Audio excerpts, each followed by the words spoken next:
Well, hello and good afternoon, everybody. Welcome to today's Business Spotlight. I'm your host today, Todd Rodden. I'm a certified business and executive coach. I own Aspire Action Coach based here in the Dayton, Ohio area. If you're a first time viewer, we're happy to have you join us here on the Business Spotlight. We encourage you to go ahead and hit that subscribe button so you can receive future messages like the great message you're going to hear from Andrew here with us today. So I introduce our guest today, Andrew Banks. Andrew is the CEO and co-owner of Performance Wraps, also here in Dayton. He and his wife, who's also the co-owner, Tanor, also are personal friends of mine. Excited to have them share their story. Andrew has done a fabulous job building up his business along with Tanor, and also has been recognized locally, an award-winning entrepreneur for their business growth efforts here as well. So, Andrew, take a minute, introduce yourself, tell us a little bit about Performance Wraps. Yeah, absolutely. Thank you again for having me on. My wife and I run Performance Wraps, so we do vehicle graphics predominantly. That same science or technology. We wrap a lot of ATMs, we wrap a lot of walls, interior walls as well. But that is essentially what we do. We're in year 7 of our business. As you had said, my better half and secret weapon, Tanor, runs it with me, and yeah, we that's where we're at. So, how'd you get started, and why automobile and wraps? Yeah, so the I'm very entrepreneurial driven to begin with. So a lot of people in our industry are like the car guys who turn into, rappers or mechanics or whatever. I took from a very different approach. I'm very business oriented. There was an opportunity that came across my plate back when I was still doing lawn care. Started a lawn care business in high school. The opportunity to take over Performance Wraps. Looked good, probably too good to be true in hindsight. Was not a good business decision, but here we are now. In hindsight, it's a good business decision. But looking at the numbers back then, probably should have just bought a printer and started from scratch. But yeah, that's it was just opportunity that got me started. Could have been a cupcake shop. I would have tried to grow the best cupcake shop in the nation. It's a vehicle wrap shop, so I'm on a mission to grow the best vehicle wrap shop in the nation, alongside my wife. So, for those viewers who are listening today, how might they know that you'd be a great fit for them and supporting them in their business in terms of your Yeah, service? so kind of the echo that, just like we are business owners first, vehicle wrap shop second, means that any of those, contractors, HVAC, plumbers, any of those business owners that have their fleet vehicles that they need wraps, they can trust us to be the best because we look at it as a business operation. We pay attention to turnaround time. We pay attention to the quality of the product that we're giving. We try to make sure that the customer is getting the right product for them. We're not just trying to sell the highest ticket item. We're trying to sell the best product for the customer. And then like I said, we pay attention to all those pain points. So downtime is a serious thing. Like, you can't have your truck down for a month. That's a month of no income off of that truck. So we take that very seriously. And then same thing with quality. If it looks bad, it's bubbling, it's peeling. Not only does that make the customer look bad, but then the customer has more downtime having to bring it back and get it fixed if they ever do. And we pay a lot of attention to that. So any business owner that operates their business like a business is a perfect customer for us because we can nerd out for hours talking about business and then, oh yeah, by the way, we wrap cars so we can wrap your fleet. So yeah, any business owner that is a business owner, prides themselves in being a business owner, not necessarily the technician, is a phenomenal connection with us because we take our work very seriously. And then you have services, you use your skills and capabilities beyond wrapping cars and trucks as well. Maybe explain some of those add-on services. Yeah, so in the very beginning, a little bit of our backstory, like slept on the futon in the back of the shop, like it was just me and Tanor. If we had to go on site to wrap anything that wasn't on wheels and couldn't come to us, we had to close the door. So the first few years, we did not do anything but vehicles. We just got really, really good at wrapping vehicles. And then once we got really good at it, we started to grow a team. And then as of about 2.5, 3 years ago, we built a big enough team that we can have two or three guys out, wrapping walls, wrapping ATMs. Pretty much anything that's not wood can be wrapped. We wrap garage doors as well. Um, so now that's a service that, like I said, we picked up probably 2.5, 3 years ago that is really starting to take flight here. Um, Putting core values, company logos, all of that inside their office buildings. But like I said, now that we're a big enough team that we can have people wrapping cars still every day, the front door isn't closed. There's still someone here answering the phone, clicking print on the printers, and we can have a team out knocking out all those wall wraps. It's actually, in my opinion, easier than wrapping a car. But in the early years, we didn't do it because we refused to close the doors. If it meant we had to lock the door during business hours, it wasn't a job we were willing to do. So, and now we can leave the building and go knock out some cool stuff. We just wrapped a helicopter actually just like a week or two ago. So we had a few guys here in our garage wrapping stuff, but then we were also able to send a team out to local airport hangar to knock out a helicopter. So that was pretty cool. Fun stuff. Fun stuff.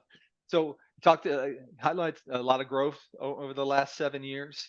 What have been keys to that, in particular around marketing? What marketing channels bear the most fruit for you, and how do you know that? Yeah, so the biggest marketing channel is repeat customer and referral. So, and that was just off of like just hell bent on delivering a good, high quality product.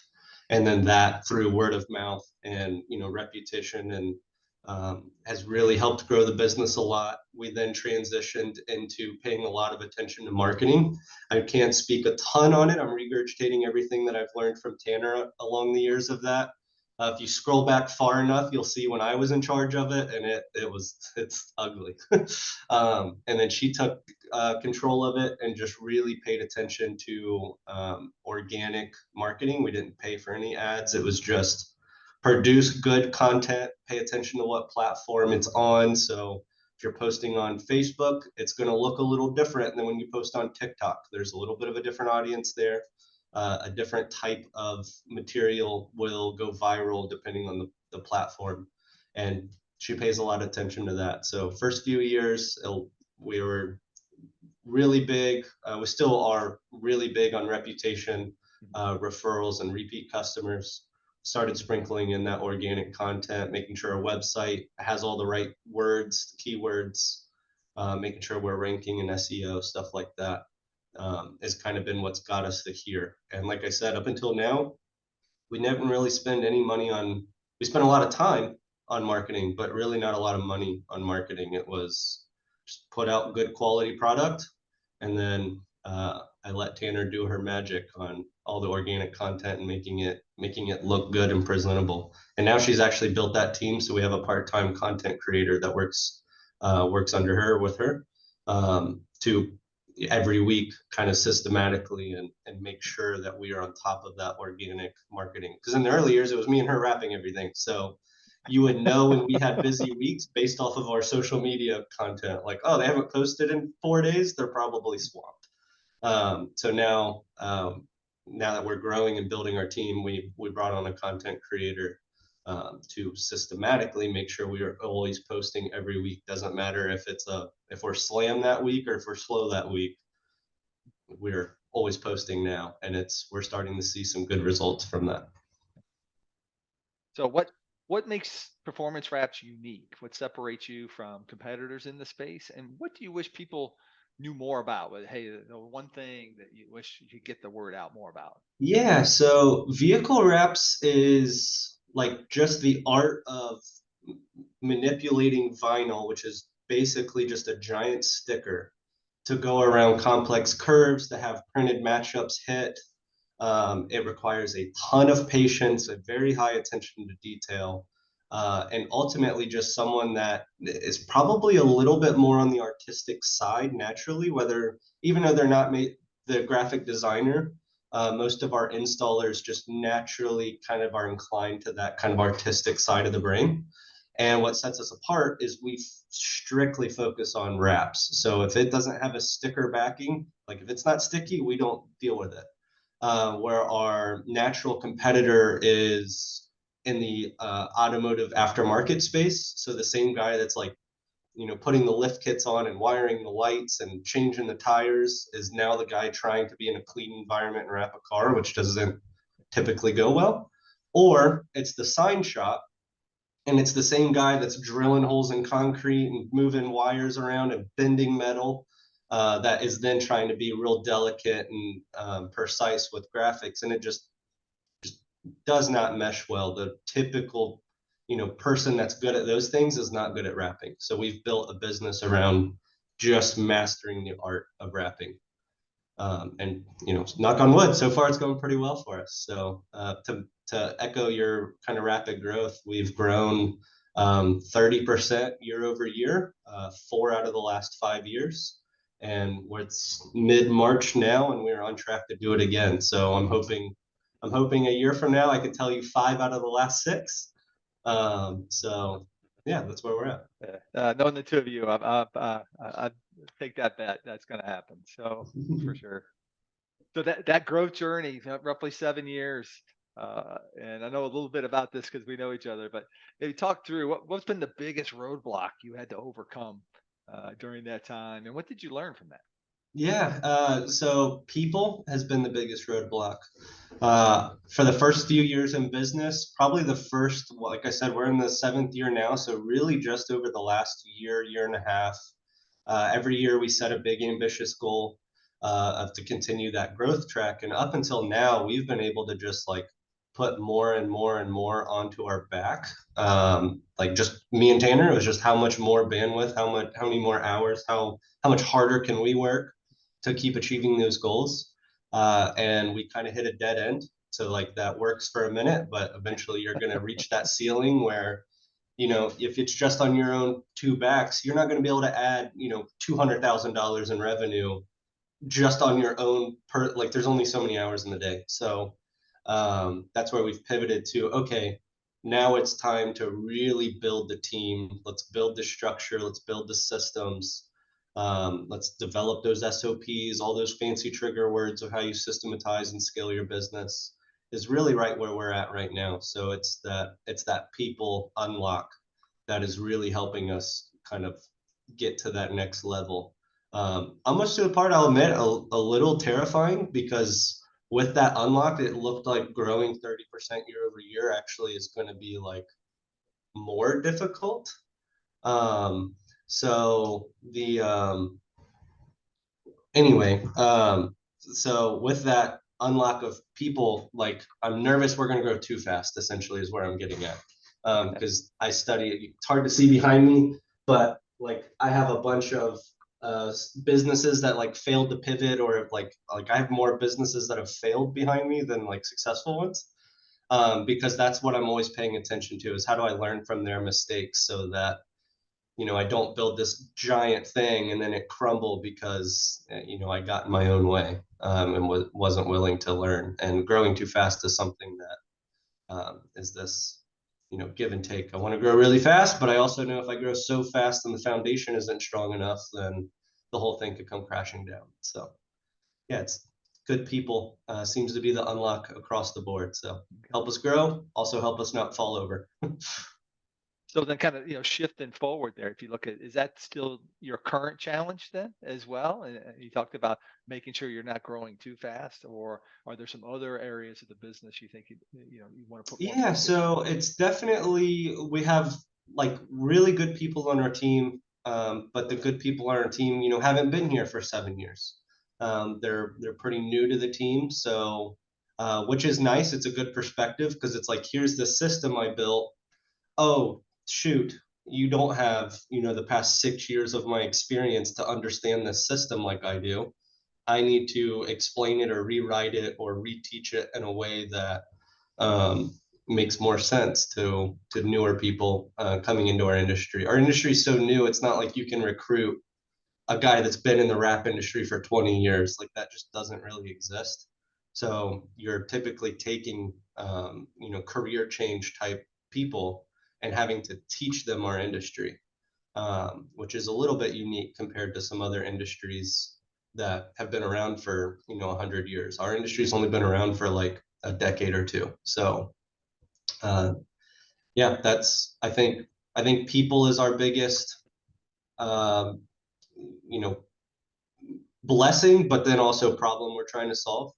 And if I've learned anything from some of the business owners that I've been able to get in the room from, they pretty much tell me like, well, expect that to just stay on that, problem you're trying to solve, but also, solution to your problems is ultimately people. So Well, hey, that's a great lead in. Tell us a little bit about your team, kind of how, kind of the size and some of the types of roles, and then what have been your keys? You had a lot of learnings here of, attracting, great talent into your team and also retaining those strong players as well.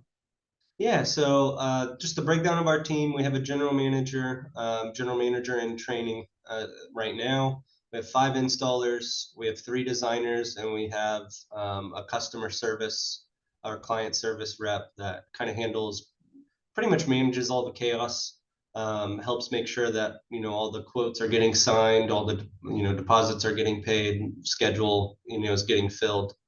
And then you have Tanor and myself, that as our active team. We're in a little bit of a lull of hiring. We were hiring very rapidly, but now we're taking that step back. Like, okay, we just hired a bunch, so let's make sure they're getting trained. They're in line with our core values. We had to develop a whole core value behind our business, and incentives and disciplinaries around it, to help build the team. And that's kind of where we're at on that aspect. And forgive me, I forget what the second question to that was. Attracting and retaining. Yeah, yeah, no, we've learned a lot in that over the past couple of years too.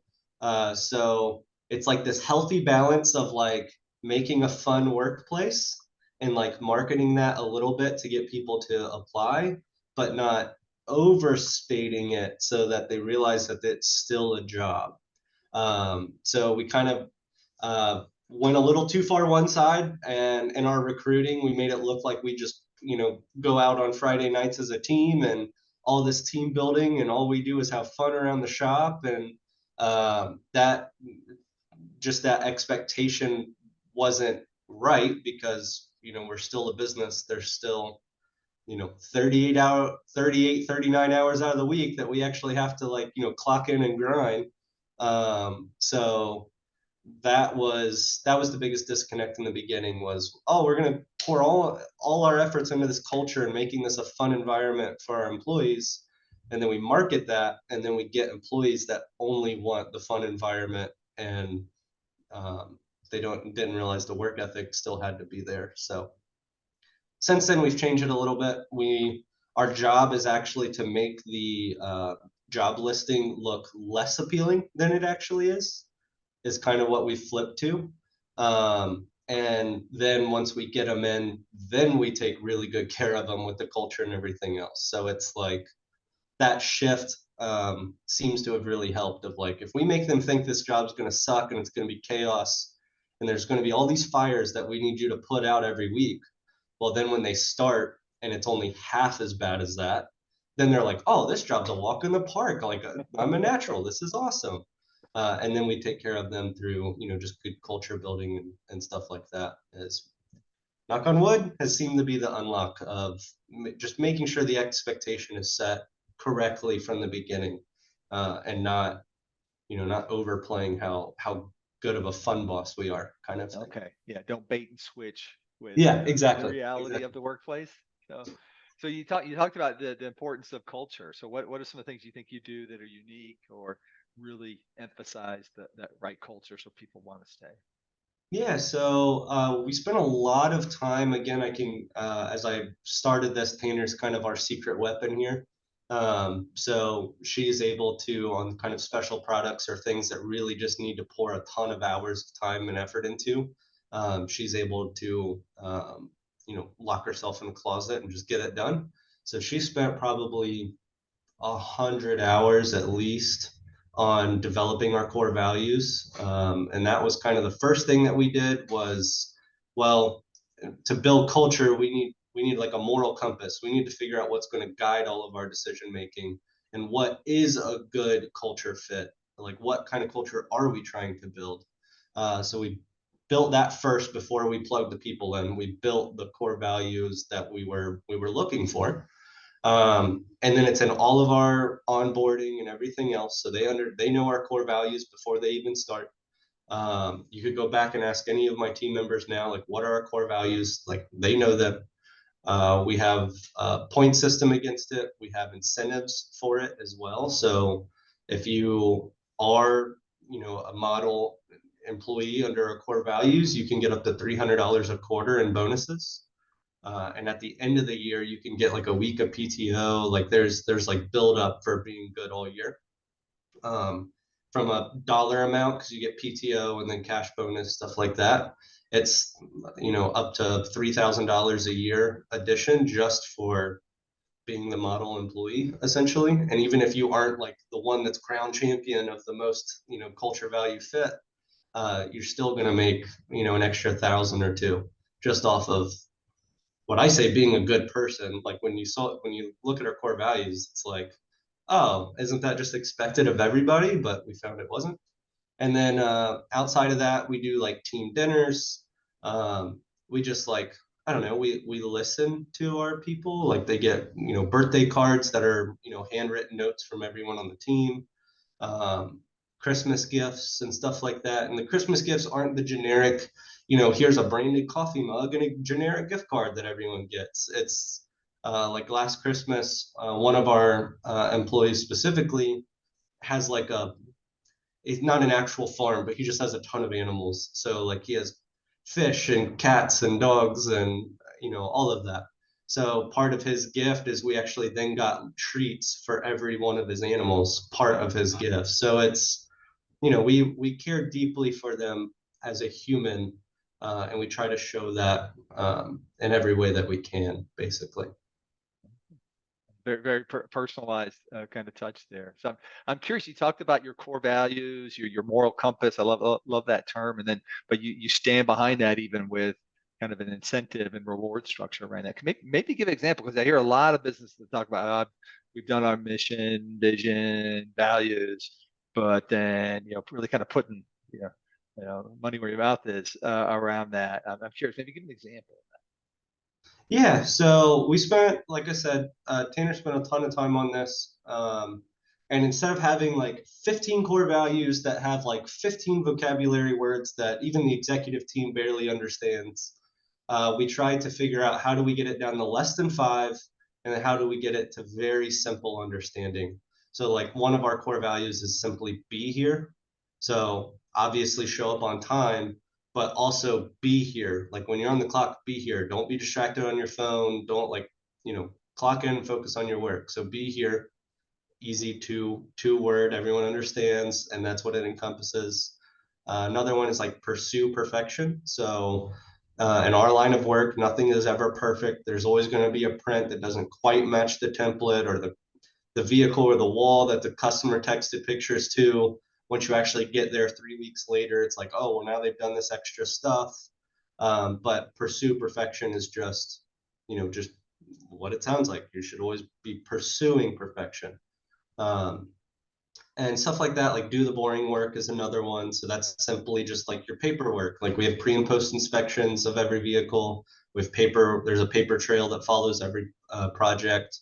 So do the boring work is simply fill that out, and then or clean the car, the stuff that's not super cute and gets viral hits on TikTok, but part of the job that still has to get done.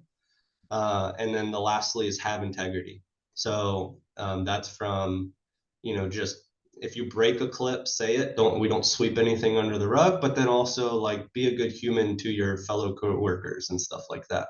So for example, one of our workers will actually, because we had a coworker that had like some car issues, or like would have to come in early, and she would literally text him like, hey, are you up? Like just trying to make sure he was getting to work on time, seeing if he needed a ride, stuff like that.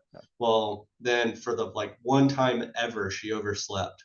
And obviously we were like, oh, come on, you can't oversleep. But we actually then went to the other guy that she typically was always checking on and was like, really, dude? Like, she's helped you out so much. Like, and if anything, she was late, but he got in trouble because it was like, Okay. picked you Yeah. up. Like, she has so much integrity and helping everyone else that we got onto him. Like, you couldn't pick her up. Like when you saw that, she typically is here 5 minutes early or whatever, you couldn't text her like, hey, are you good? Like we had to, she had to come rushing in or whatever. So Great. yeah, those are kind of some of the core values we've built, very easy to understand.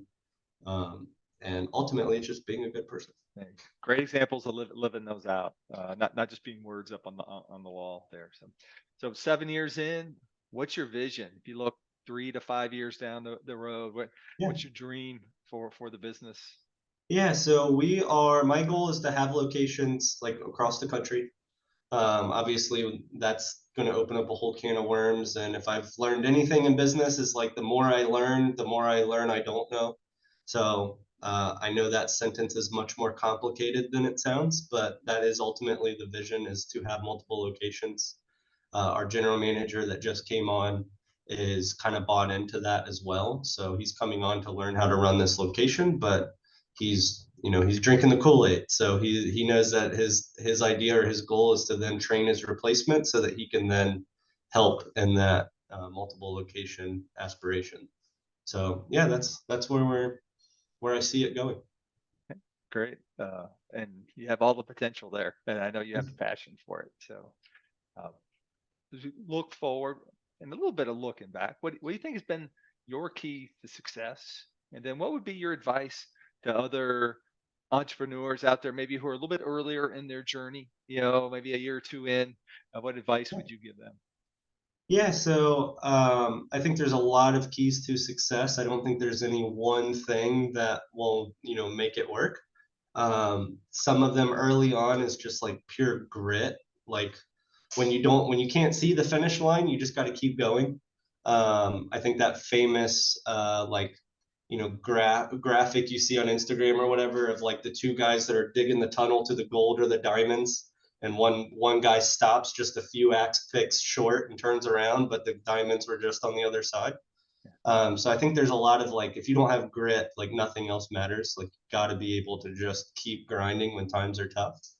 Outside of that, Tanner has been a just huge in our growth of somebody that's come on that is, swinging that axe with me.